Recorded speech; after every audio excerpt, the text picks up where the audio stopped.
Bun venit la a doua lecție din seria EasyBug la chimia anorganică. Astăzi vom vorbi despre caracterul metalic, nemetalic, electropozitiv și electronegativ.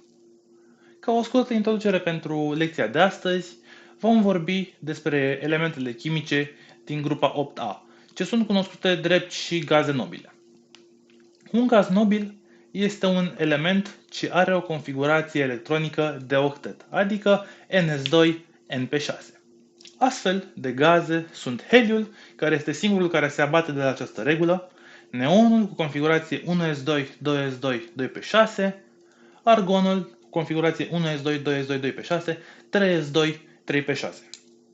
După cum am spus, heliul este singurul gaz nobil ce are o configurație de dublet.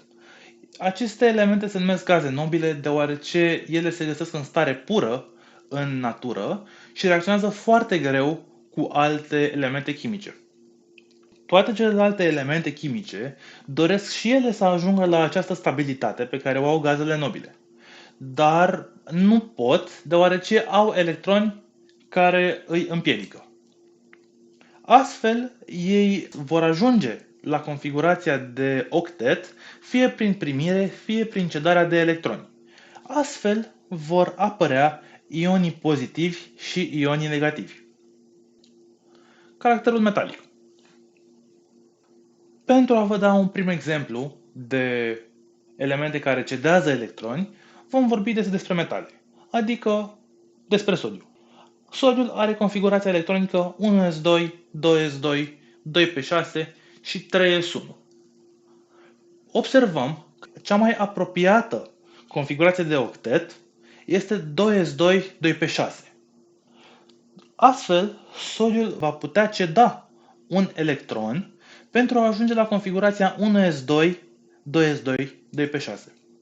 Putem să luăm de asemenea și fierul. Fierul are configurația 1s2, 2s2, 2p6, 3s2, 3p6, 4s2 și 3d6.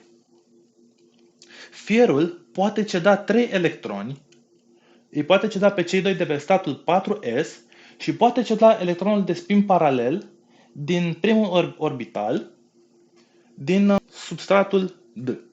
Astfel se poate ajunge la configurația fier 3+, ce va fi scris sub forma 1s2, 2s2, 2p6, 3s2, 3p6 și 3p5, plus 3 electroni. Astfel apar ionii pozitivi. Ionii pozitivi sunt de fapt atomi în care numărul de protoni este mai mare decât numărul de electroni. Dacă am definit atomul ca fiind neutru din punct de vedere electric, ionul pierde electroni sau primește electroni, astfel strigându-se balanța de neutralitate. Pentru a se ceda un electron, trebuie consumată energie, care se numește și energie de ionizare și reprezintă cantitatea de energie absorbită în procesul de îndepărtare a unui electron dintr-un atom. Pe măsură ce fiecare electron este îndepărtat, energia de ionizare crește. Adică energia de ionizare, energia de înlăturare a primului electron este cea mai mică. Pentru a înlătura al doilea electron este puțin mai mare. Pentru a-l înlătura pe al treilea este de asemenea încă puțin mai mare. Și tot așa. Astfel putem ajunge să vorbim despre caracterul electropozitiv, care este și sinonim cu caracterul metalic. El se definește ca fiind proprietatea atomilor de a ceda electroni și de a se transforma în ioni pozitivi. Și cum am zis și mai devreme, elementele cu caracter electropozitiv au comportament chimic de metal. Acum putem vorbi despre modul în care variază caracterul electropozitiv. Și putem spune așa. Într-o grupă principală, caracterul metalic crește de sus în jos, adică așa, odată cu creșterea numărului de straturi ocupate cu electroni. Crește de la dreapta la stânga, odată cu scăderea numărului de electroni cedați. Practic, caracterul metalic crește odată cu scăderea energiei de ionizare.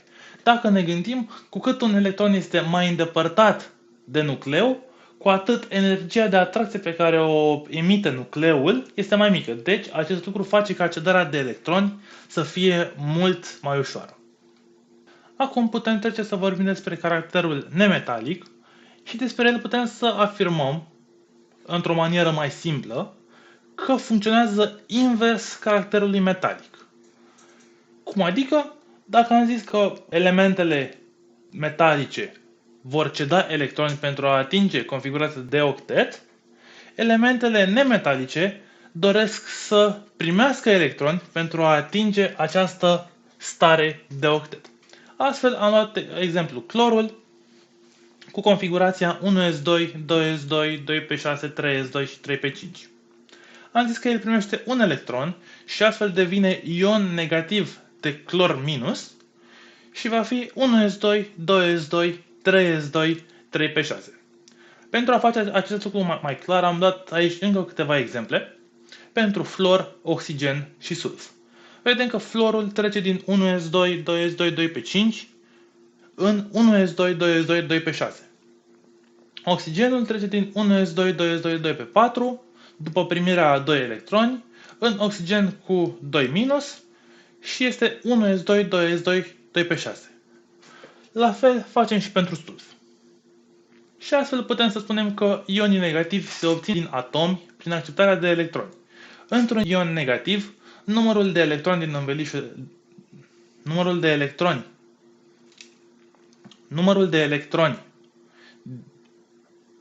Într-un ion negativ, numărul de electroni din învelișul electronic este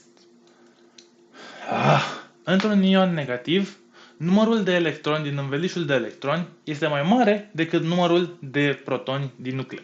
Din nou, același lucru l-am afirmat și mai devreme când am vorbit despre caracterul metalic și am spus că metalele tind să cedeze electroni, în timp ce nemetalele tind să primească electroni, astfel stricându-se balanța atomică, dar se repară în momentul în care elementele se combină. Odată cu aparența acestui caracter nemetalic, apare și caracterul electronegativ ca o consecință. Și el reprezintă proprietatea atomilor de a accepta electroni și de a se transforma în ion negativ. Din nou, cum am zis, este fix opusul ca la caracterul metalic și electropozitiv. Din nou, aproximativ aceeași definiție, elementele cu caracter electronegativ au un comportament chimic de nemetal. Aici am ilustrat cum mi se pare mie destul de ușor de înțeles cum are loc acest transfer de electroni și astfel ne putem uita că de aici, din molecula de fier, fierul va ceda cei 3 electroni pe care îi va da atomului de clor pentru a se putea forma molecula de fier clor 3. La fel, se poate afirma și același lucru pe cupru în reacția cu clor. Cuprul va ceda 2 electroni pentru a ajuta clorul în a-și realiza structura de octet. Acum că am vorbit despre acestea, putem să vorbim și despre variația caracterului nemetalic, care din nou funcționează fix invers variației caracterului nemetalic. După cum am spus și anterior, caracterul metalic crește de la dreapta la stânga în perioadele principale și de sus în jos în grupă. Dacă aplicăm din nou ideea de invers și pentru elementele cu caracter nemetalic, putem afirma că acest caracter nemetalic crește de la stânga la dreapta în grupă și de jos în sus în perioadă. Astfel, putem afirma că fluorul este elementul chimic cu caracterul nemetalic cel mai pronunțat.